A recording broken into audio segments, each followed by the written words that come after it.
Anak buah kapal MV Herta yang sedang berlayar dari Singapura menuju Suez, Mesir, dievakuasi Basarnas Banda Aceh di perairan Selat Benggala Aceh Besar, Selasa 14 Maret 2023. Kepala Kantor Basarnas Banda Aceh Al Hussein mengatakan ABK tersebut tercatat sebagai warga negara Filipina berusia 51 tahun.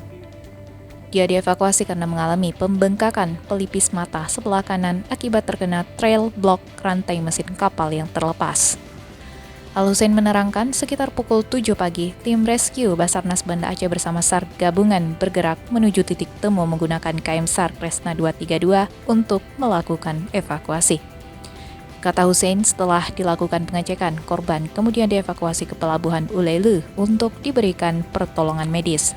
Saat ini, korban telah dibawa ke Rumah Sakit Zainal Abidin untuk dilakukan penanganan medis lebih lanjut.